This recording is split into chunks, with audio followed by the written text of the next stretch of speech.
नमस्कार, मैं हूं राजेंद्र सिंह और आज के इस वीडियो में हम जानेंगे कृषि भूमि का सरकारी बंटवारा कैसे करें।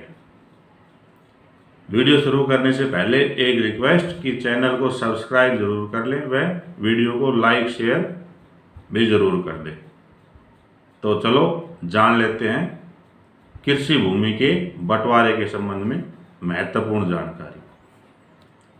सबसे पहले तो कृषि भूमि क्या होती है कि जिस जमीन पर खेती बाड़ी की जाती है वह कृषि भूमि होती है। और क्योंकि जमीन में एक से ज़्यादा हिस्सेदार होते हैं, अर्थात जब हमारे पूर्वजों द्वारा कोई जमीन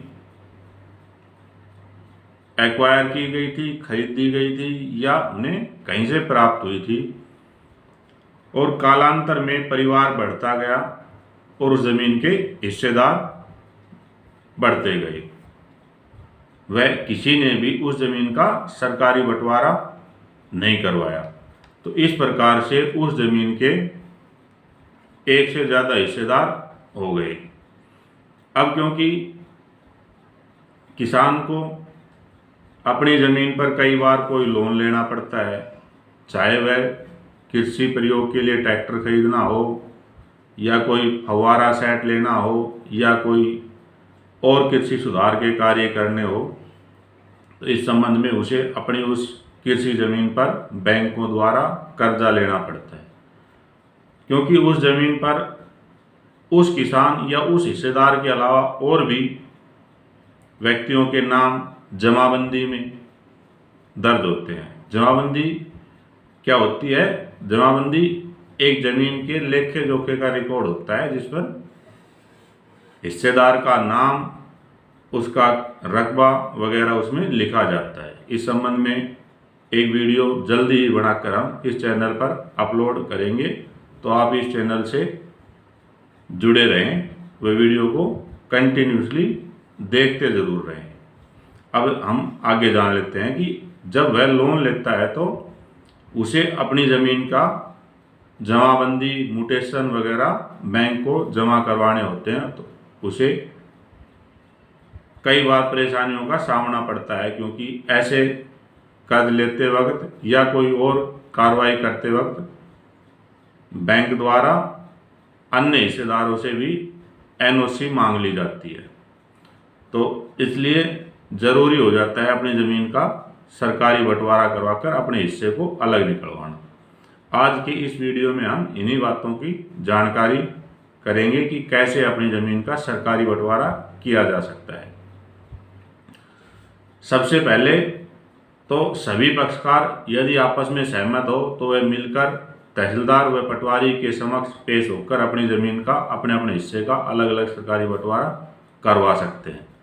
यह बंटवारा सरल है और आसानी से हो जाता है। लेकिन पहले भी हमने चर्चा की है कि कोई हिस्सेदार यदि सहमति ना दे तो फिर बंटवारा कैसे होगा। तो इसके लिए प्रावधान यह है कि सबसे पहले तो जो व्यक्ति अपनी ज़मीन का सरकारी बंटवारा करवाना चाहता है वह अपने इलाका के पटवारी के पास जाए, वहाँ से अपनी उस ज़मीन की जमाबंदी, उससे संबंधित इंतकाल, उसका सजरा जिसे नक्शा कहते हैं, ये सब दस्तावेज लेकर और एक लिखित आवेदन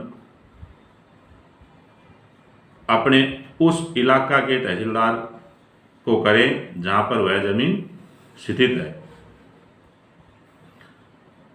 अब या तो आवेदक स्वयं आवेदन कर सकता है या वकील के माध्यम से भी ऐसा आवेदन किया जा सकता है।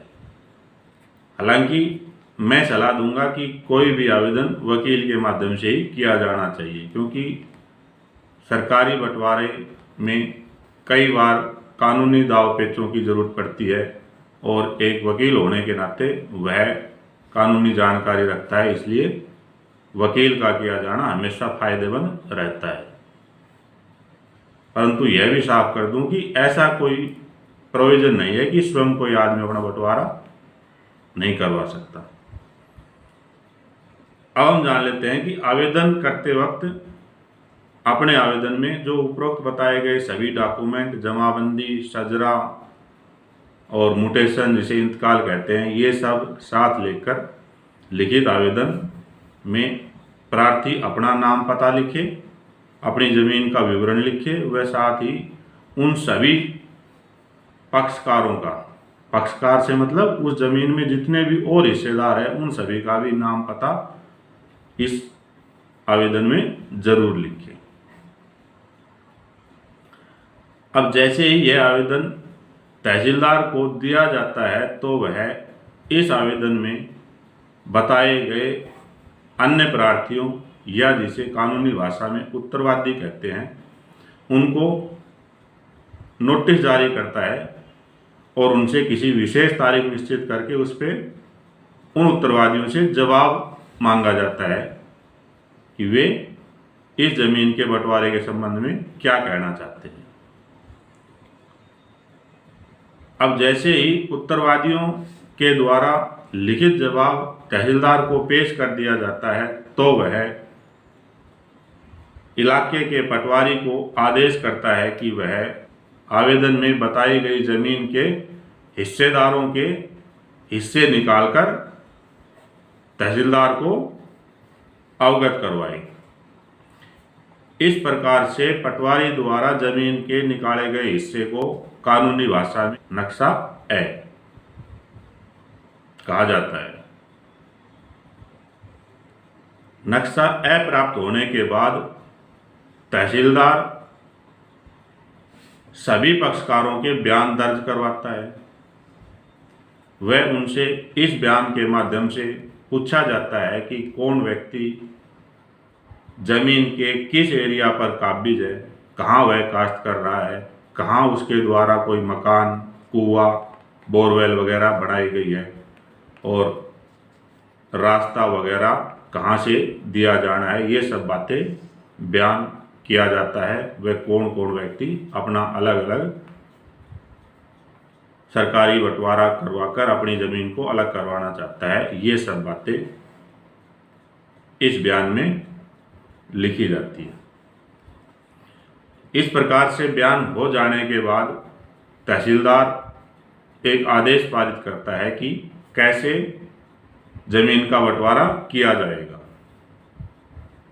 इस आदेश को कानूनी भाषा में तरीका तकसीम कहा जाता है। तरीका तकसीम, वे ऑफ पार्टीशन भी हम इसे कह सकते हैं।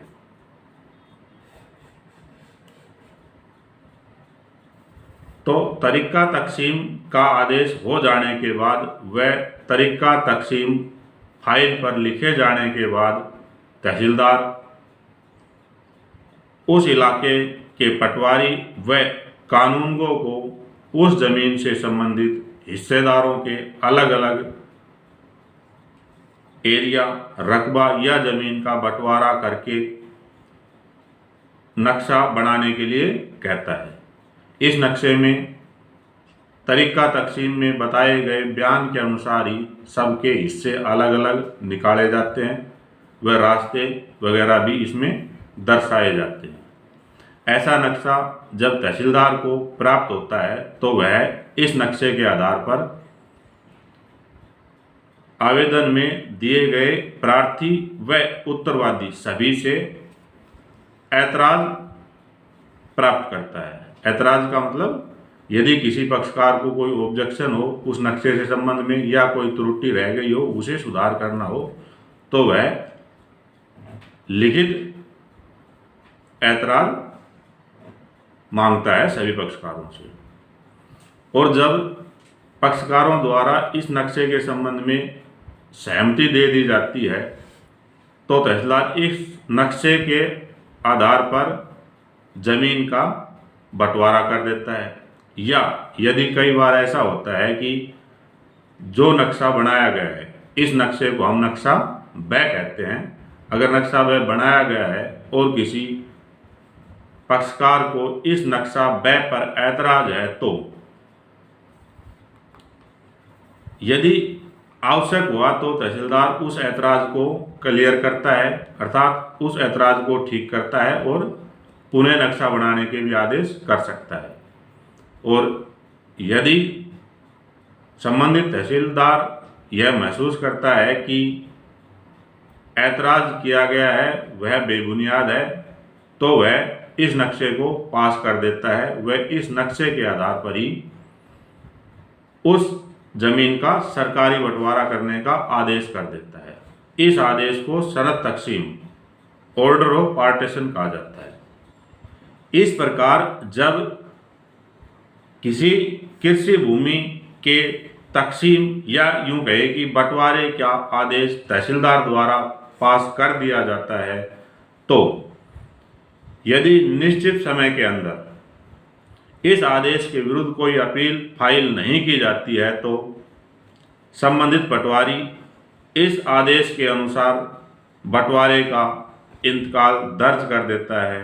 इंतकाल अर्थात इंग्लिश भाषा में इसे हम म्यूटेशन कहते हैं, दर्ज कर देता है।